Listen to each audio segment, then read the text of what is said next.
I'm a huge fan of the Total War series. I own all of the games except for Shogun 1, and that's the only one I've never played.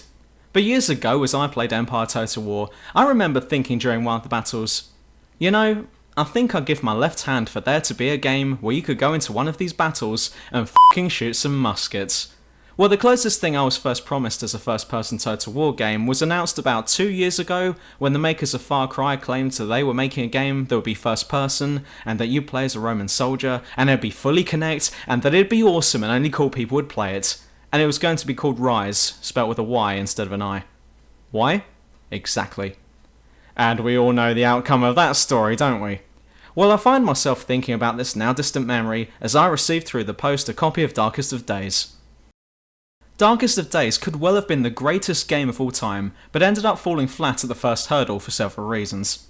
First of all, the game could have well been called Time Cop Revelations or something, because it has the premise of Time Cop written all over it.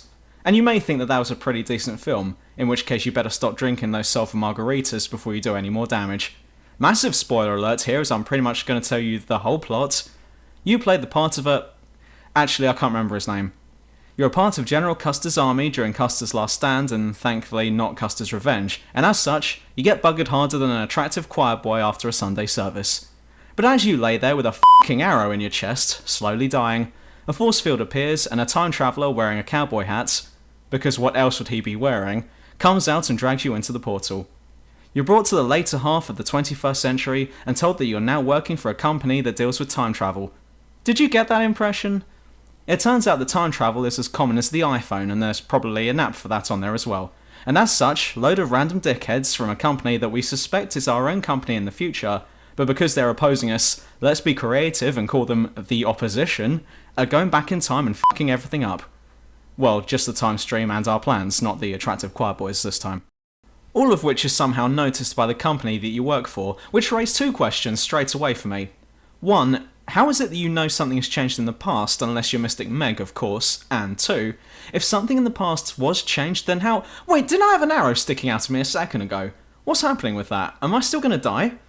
Well, it turns out no, unless you get sent back to that exact moment in history, in which case you'll get sent back with the arrow reinserted in your torso, and a performance evaluation sheet to fill out.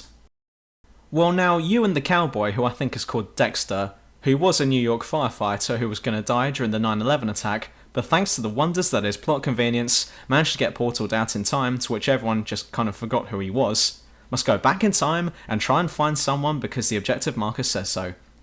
But here's where the plot confuses me. In order to correct the timeline, the company must first locate its head founder and CEO, who has gone on a lad's beano through the ages and no one knows where he is. The answer to this is to abduct two complete nobodies from various time periods who somehow know where he is. That is fucking retarded. But anyway. So at this point, the game gives me two choices of which time period to go to. Oh, only two choices?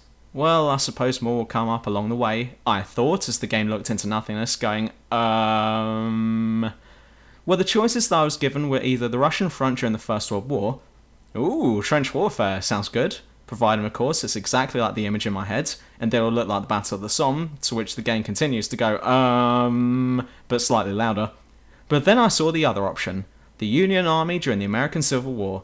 And seeing as I had never played a game set in this time period, I shot my loads all over the computer screen and hit the select button. It is here where I can finally explain why I made that Total War reference at the start. See, playing the Civil War campaign is a lot like playing an Empire Total War land battle, but in first person, which sounds amazing on paper. Too bad it's not as good as what you're thinking in practice. You're given a uniform and two weapons from the time, the first being a 6-round revolver, to which I was like, obviously not gonna use this. So then I checked out my second weapon, a Springfield Model 1861 percussion cap musket. Fucking sold. The only FPS game I'd played before this that had muskets was Nosferatu. Ooh, but let's not talk about that. And all of a sudden, I was running around the battle map in a skirmish mode, reenacting my favourite scenes from Sharp, but without the northern accent. Or that twat singing constantly, when shooting would help, or preferably shooting him would help. And having an interest in the weapons and warfare of this time period, I started noticing things in the game that would have happened in real life. The actual method of reloading a musket was taking place when you reload the gun. Clouds of smoke were being created as a result of firing, which would cover the battlefield in larger fights, covering both you and the enemy, which is exactly what would have happened in real life. And the huge number of AI soldiers on the battlefield was very impressive, and I'm talking in the hundreds. Not 20 men in the game pretending that the battle was happening somewhere else. No, you were there.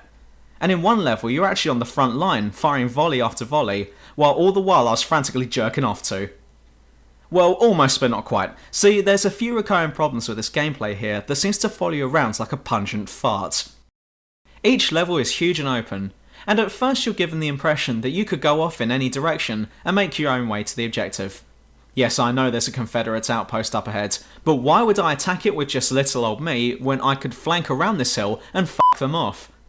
That's not a bad idea, says the game, and we would support you on that, but see, the thing is that what the history books don't tell you is that there were a lot of invisible walls back in those days, so I'm afraid you'll have to go through the heavily guarded outpost. But don't worry, we'll help you along the way by leaving objective markers every 75 meters in case you get lost. And this is in every level, so much so that it gets to the point where this feels less like a game that wants you to explore different time periods, and more like the game just wants to take the dog for a walk. So the vast open maps are just an illusion.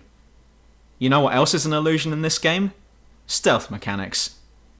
In one case, me and a group of soldiers stumbled across a Confederate camp. There must have been about 20 guys down there to our 5, and one bloke turned to me and said that we better sneak around this camp lest we want to end up dead, so be as quiet as you can. But no sooner had he finished talking than a musket ball pinged off the fence I was hiding behind, and the entire Confederate camp started running up the hill towards us. Thank Christ I was awesome at shooting in this game, and took down 7 soldiers before they even got up the hill. Well, that and the fact that the enemy can't shoot for shit. But it still pisses me off that there's supposed stealth sections here, but it's just f***ed. Another example of this is fighting in the cornfields. This is a bittersweet experience for me. Occasionally you'll have to cross large cornfields in order to progress the level, but like in a real cornfield, you can't see shit. And at times I could hear soldiers up ahead, but no matter how far I got in, I couldn't see them. Even my map was telling me that I was right on top of a small patrol, but for the life of me I can't see them. And this makes for a very tense situation. I could have walked past them and not realised it. But then, all of a sudden, I spot one about 3 feet to the right who's already aiming his gun. So I quickly fire off a reflex shot and put him down. These kind of moments will stay with me for a long time. But, like I said, it's bittersweet, because I could be slowly moving through the fields, only to then get shot by a volley from soldiers that I can't see. Oh, but they can see me fine, because computer soldiers don't register the cornrows. That's just see-through texture for them. But being a human being, or at least the last time I checked, I can't see through that stuff. The other time period, as said before, is the Russian front in World War I. And that's all you get. You're immediately dumped in a large trench system getting shelled by the Germans. Alright, now this is what I was hoping for. But unfortunately, the trenches kind of get thrown to the side after this level, and one other.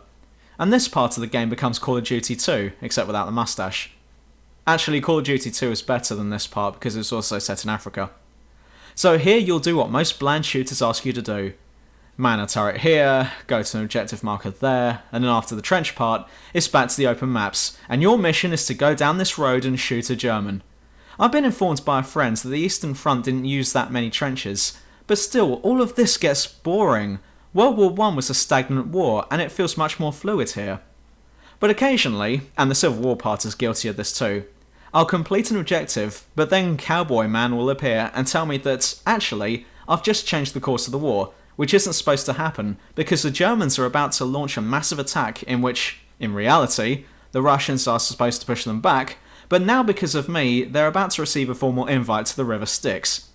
So in order to restore the timeline, we must make sure that the sequence of events that follow are manipulated by our third-party presence here in such a way that will bring balance back to the time-string continuum, but it will not leave any long-lasting repercussions upon— oh fuck it, this is getting too complicated. Here's an assault rifle that fires homing bullets, go nuts. Every time this happens, I get caught off guard for a few seconds, like I misheard what he just said as he hands me a futuristic weapon, and I look at it and go, are you sure this is the best idea you can come up with? Restore the timeline by introducing futuristic weapons? I fail to see how the history books will miss this part out when they're being written. However, there are 2 occasions where you'll go somewhere else other than World War I or the US Civil War, like the game finally realised that there were more periods of human history than those 2 events. One is right at the end and is Pompeii in 79 AD. Yeah, Romans man.